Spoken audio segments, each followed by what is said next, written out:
आज का हमारा टॉपिक है factor affecting the electrical resistance, यानी वे कौन कौन से फैक्टर हैं जो इलेक्ट्रिकल रेजिस्टेंस को प्रभावित करते हैं, यानी क्या क्या चीज़ें हम चेंज करके इलेक्ट्रिकल रेजिस्टेंस को चेंज कर सकते हैं।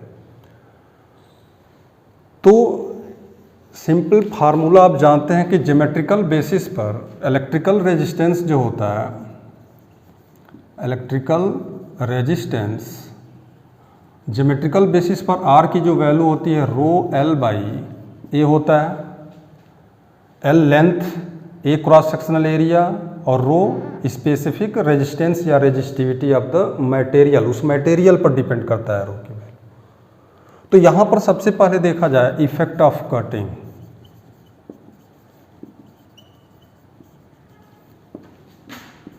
यानी काटने का इफेक्ट। सपोज करिए कि एक कंडक्टर इतना बड़ा है और इसका ओरिजिनल रेजिस्टेंस आर के इक्वल है और लेंथ एल है। इसको आपने क्या किया, दो टुकड़े में काट दिया। तो यहां से आपने दो टुकड़ा कर दिया तो इसका लेंथ आधा हो जाएगा, लेकिन क्रॉस सेक्शनल एरिया पर कोई इफेक्ट नहीं पड़ा, मटेरियल वही रहा।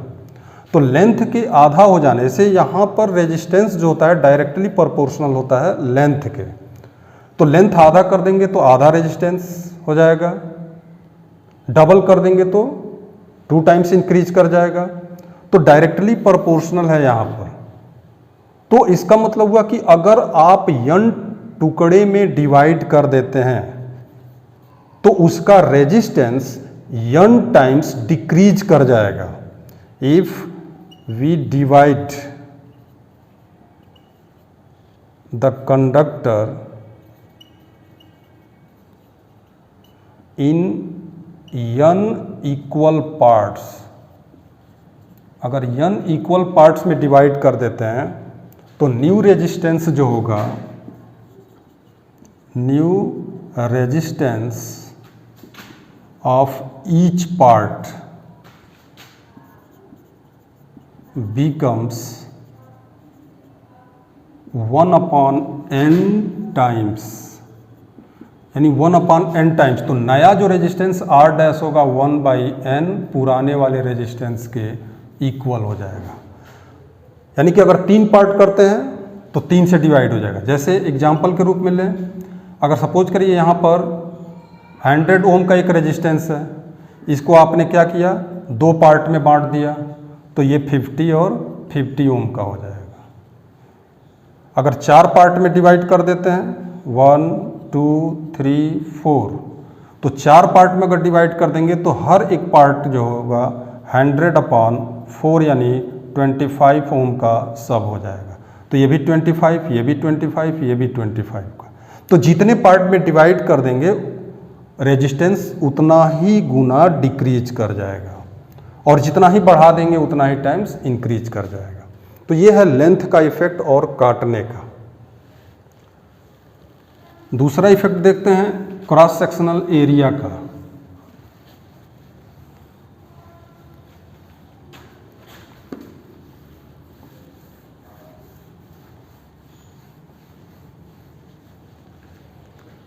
क्रॉस सेक्शनल एरिया सेकंड,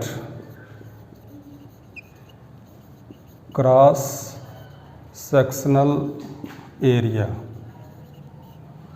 तो यहाँ पर अगर देखें तो दोनों डिनोमिनेटर अगर ये फिक्स रखते हैं, लेंथ में कोई चेंजिंग नहीं करते हैं। सपोज करिए कि ये कंडक्टर ये है जिसका रेजिस्टेंस R है और एरिया A लेंथ L है।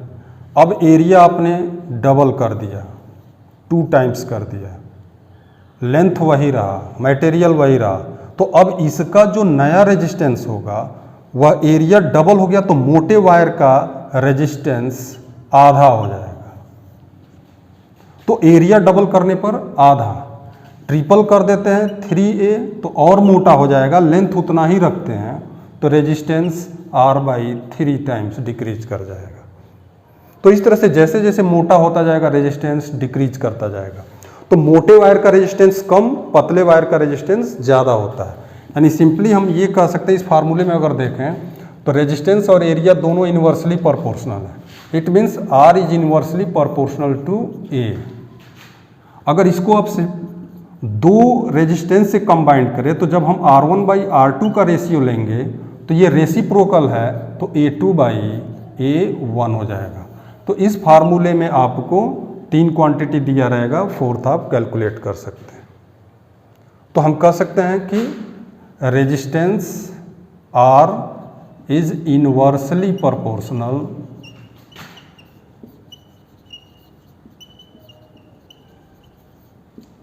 To the cross sectional area. तो एरिया का ये इफेक्ट पड़ता है। तीसरा स्ट्रेचिंग, अगर हम सपोज करिए कि कंडक्टर को काट दें या रेजिस्टेंस को और फिर इसको पैरेलल कॉम्बिनेशन में जोड़ देते हैं,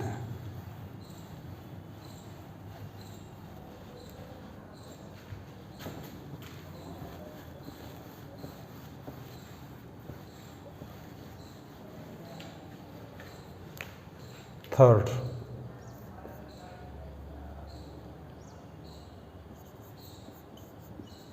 आफ्टर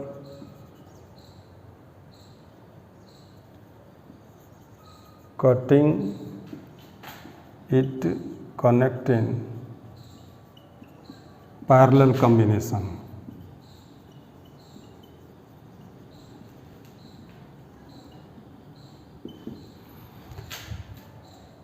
इसका मतलब क्या हुआ, पहले आप उसको काटने के बाद आपको क्या करना है, पैरेलल में जोड़ देना है।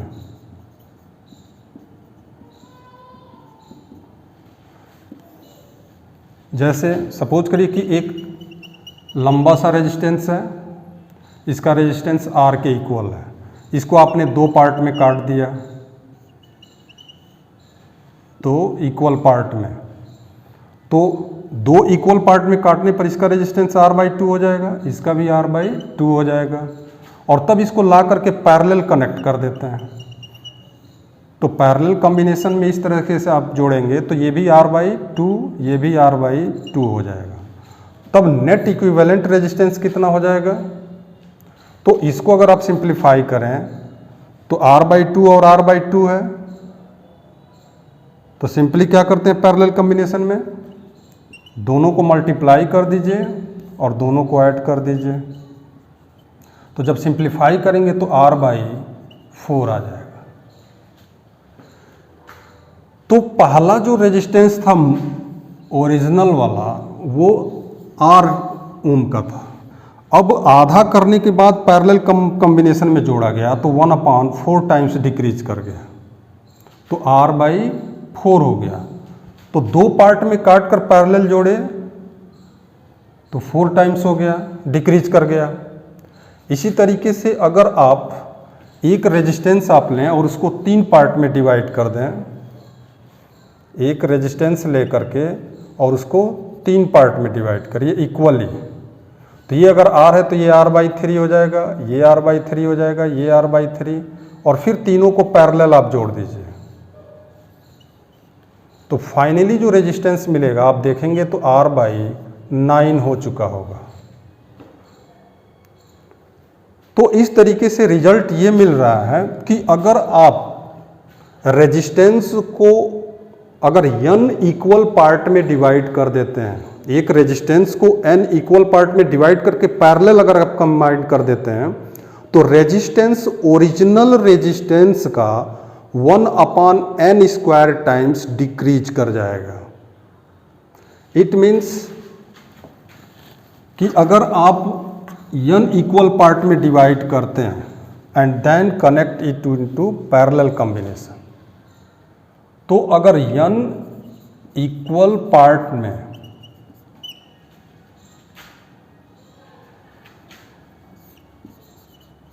Divide in n equal part and combined it in parallel, then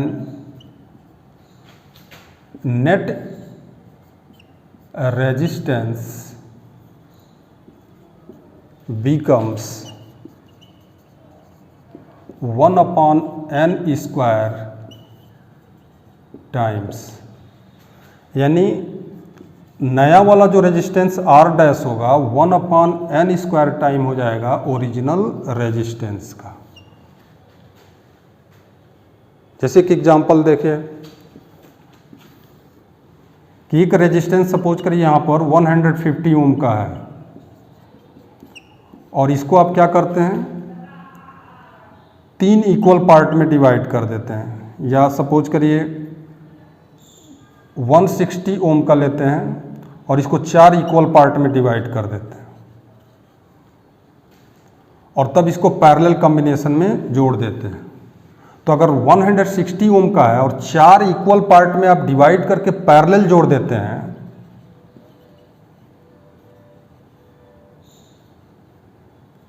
तो नेट जो रेजिस्टेंस होगा वह कितना हो जाएगा। तो 4 इक्वल पार्ट में डिवाइड हुआ है तो 160 में 4 की स्क्वायर से डिवाइड कर दीजिए, तो 160/16 यानी कि 10 ओम का हो जाएगा। तो हर ये पूरा जो नया वाला रेजिस्टेंस होगा वह 10 ओम का हो जाएगा। तो 160 का था, 4 इक्वल पार्ट में हमने डिवाइड किया और फिर पैरेलल जोड़ दिया, तो नेट जो होगा वो 10 ओम का हो जाएगा।